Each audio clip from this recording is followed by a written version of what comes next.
नमस्कार दोस्तों। तो कैसे हैं आप लोग? उम्मीद करता हूँ आप सभी अच्छे होंगे।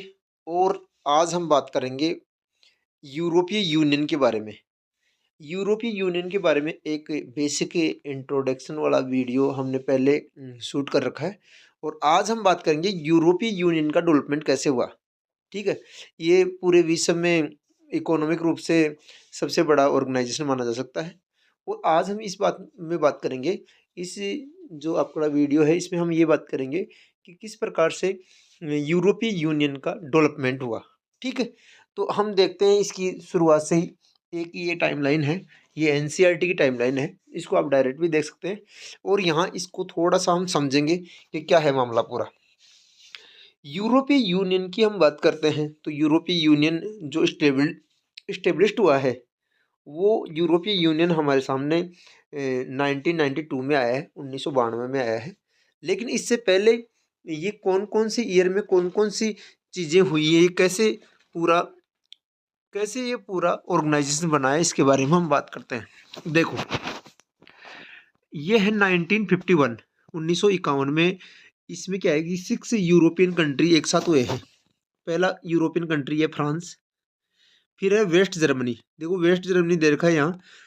और वेस्ट जर्मनी इसलिए दे रखा है क्योंकि पहले सेकेंड वर्ल्ड वॉर के बाद में जर्मनी 2 पार्ट में डिवाइड हो गया था, वेस्ट जर्मनी और ईस्ट जर्मनी।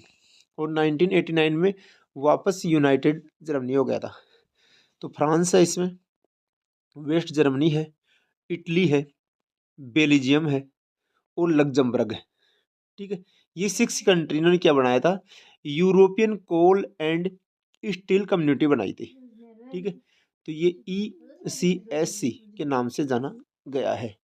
तो 1951 में European coal and steel community के नाम से ये ग्रुप बना था। ठीक है। और इसी में 6 कंट्रीज थे जिसकी हमने बात कर ली। क्लियर। आगे हम देखते हैं। आगे हमारे सामने ये इसका अगला डेवलपमेंट के पार्ट में हम बात करें तो ये हुआ है 1957 में। इसका ये जो हमारे सामने 25 मार्च 1957 में ये 6 यूरोपियन कंट्री है, इनके साथ में इन्होंने क्या किया गया है कि इन्होंने यूरोपियन इकोनॉमिक कम्युनिटी बनाई है।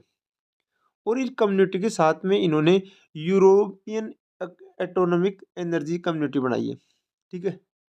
तो इस प्रकार से ये 57 में इसमें इसको कम्युनिटी में कन्वर्ट कर दिया गया। ये जो European coal and steel community है, इसको इन्होंने इकोनॉमिक कम्युनिटी बना दिया। क्लियर हो गया यहाँ तक? आगे देखते हैं। आगे है जनवरी 1973। इसमें 3 नए मेंबर कंट्री जुड़ गए। इसमें एक तो डेनमार्क जुड़ गया, आयरलैंड जुड़ गया और यूनाइटेड किंगडम जुड़ गया। डेनमार्क, आयरलैंड और यूनाइटेड किंगडम भी क्या कर लेते हैं, यूरोपियन इकोनॉमिक कम्युनिटी को ज्वाइन कर लेते हैं। ओके। आगे हम बात करें। आगे हमारे सामने देखने को मिलता है कि इसमें 1979 जून में 1979 में ये क्या है, फर्स्ट डायरेक्ट इलेक्शन होते हैं क्या के लिए, यूरोपियन पार्लियामेंट के लिए। ये ऐसा संगठन है, इसकी पार्लियामेंट भी है। तो इस पार्लियामेंट के लिए जून 97 में पहली बार क्या होता है, डायरेक्ट इलेक्शन होता है। इसमें जो मेंबर कंट्री हैं, इनके जो लोग हैं, ये इसके लिए क्या करेंगे, इसके लिए वोट करेंगे। क्लियर बात हो गई। जनवरी 1981 में इसको ग्रीस ज्वाइन करता है। ग्रीस यूनान में पड़ता है, ग्रीस। ये है ग्रीस। तो ग्रीस को आप देखो ना, तो ग्रीस इसको ज्वाइन करता है यूरोपियन इकोनॉमिक कम्युनिटी को। क्लियर बात हो गई। फिर 1985 में इसमें सेगनन एग्रीमेंट होता है। एग्रीमेंट होता है। और इस एग्रीमेंट के तहत ये बॉर्डर कंट्रोल का पार्ट है। मतलब यूरोपियन जो कम्युनिटीज़ का कैसे कौन कितना बॉर्डर होगा, इसके लिए एग्रीमेंट होता है। ये किसके बीच में, यूरोपियन इकोनॉमिक कम्युनिटी के मेंबर्स के बीच में। क्लियर बात हो गई। अब आ जाओ जनवरी 1986 में स्पेन और पुर्तगाल भी इस कम्युनिटी को ज्वाइन कर लेते हैं। यूरोपियन इकोनॉमिक कम्युनिटी को। देखो अभी ईयू नहीं आया है, ईयू नहीं आया है, लेकिन ये सिर्फ कौन सा है, ये सिर्फ हमारे सामने हमें देखने को मिलता है यूरोपियन इकोनॉमिक कम्युनिटी। मतलब ईयू यूनियन बाद में बनेगा आगे चलकर। ठीक है, आगे देखते हैं। आगे हमारे सामने 1990 मतलब 1990 में अक्टूबर में यूनिफिकेशन ऑफ जर्मनी। मैंने आपको ऊपर कहा था कि भाई ये जो ईस्ट जर्मनी और वेस्ट जर्मनी है ना, इनको एक कर दिया गया 1990 में, और इनको एक यूनिफिकेशन मतलब जर्मनी ईस्ट और वेस्ट एक हो चुकी है इसमें। क्लियर बात हो गई। फिर 1992 7 फरवरी 1992 को एक ट्रीटी होती है, ट्रीटी ऑफ मास्ट्रिट, मास्ट्रिट ट्रीटी बोलते हैं इसको।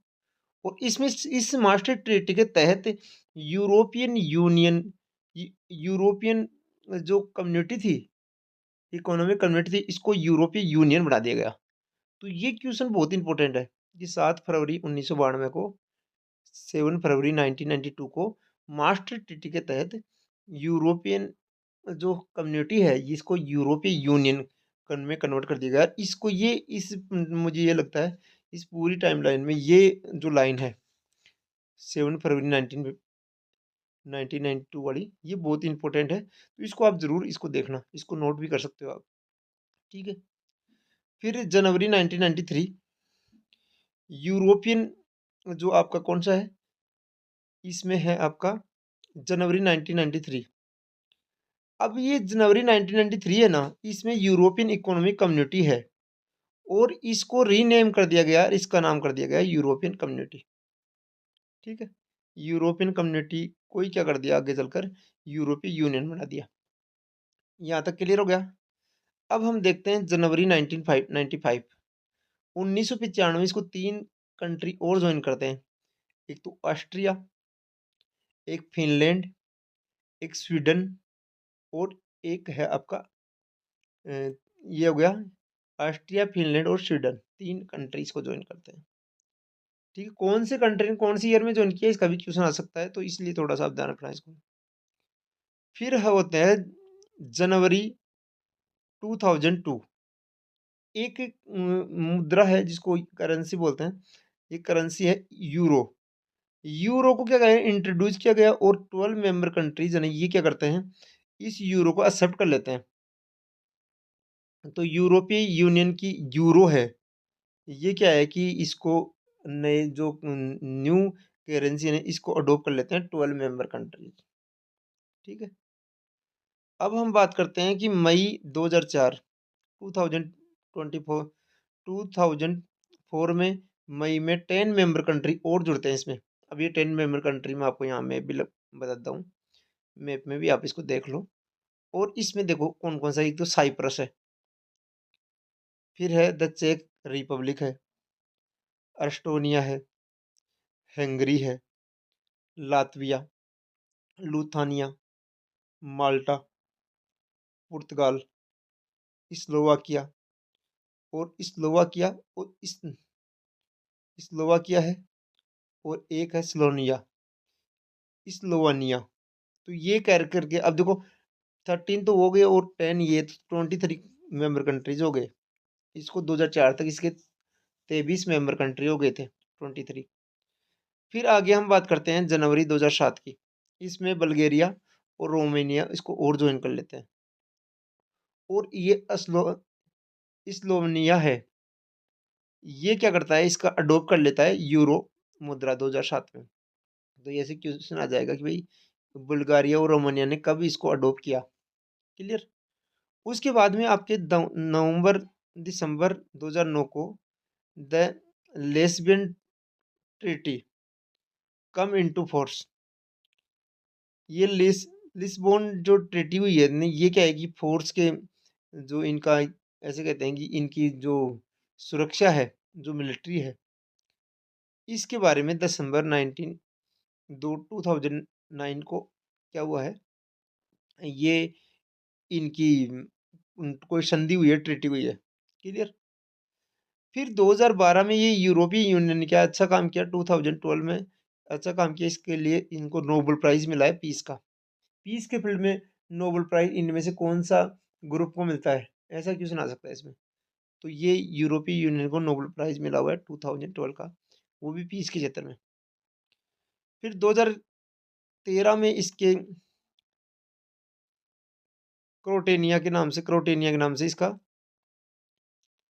नया कंट्री इसको ज्वाइन कर लेता है, और इसके साथ ये 28 मेंबर कंट्री हो जाते हैं।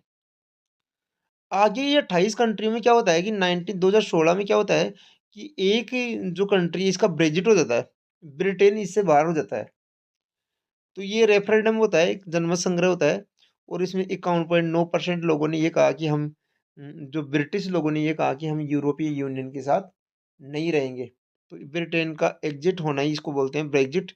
और प्रेजेंट में जो यूरोपियन यूनियन है, इसमें 20 मेंबर कंट्रीज हैं। तो ये जो एक एक टाइमलाइन है जिसके तहत हमें यूरोपियन यूनियन के बारे में ये टाइमलाइन देखने को मिलता है। आपका किसी भी, चाहे आपका वो बोर्ड एग्जाम हो, चाहे कोई भी क्वेश्चन, कोई भी आपका जो कंपटीशन लेवल का कोई भी क्वेश्चन हो, या आपका 11th 12th का कोई जो 12th सीबीएसई बोर्ड के एग्जाम हो उसका क्वेश्चन हो, फर्स्ट ग्रेड का क्वेश्चन हो, नेट का क्वेश्चन हो, इस टाइमलाइन में एक या दो क्वेश्चन, इस टाइमलाइन में से एक या दो क्वेश्चन डायरेक्ट और इनडायरेक्ट हमें देखने को मिलता है। तो मुझे लगा इस टाइमलाइन को आपके साथ शेयर किया जाना चाहिए, और ये डेवलपमेंट है, ये आपको बहुत ही आपके लिए अच्छा साबित होगा। इसको रिवीजन करिए, बार बार देखिए, बार बार सुनिए इसको, तो आपको इसका याद हो जाएगा। कोई भी इससे रिलेटेड आपका कोई क्वेश्चन है तो कमेंट सेक्शन आपके लिए ओपन है, और मिलते हैं नेक्स्ट वीडियो में। नमस्कार, धन्यवाद।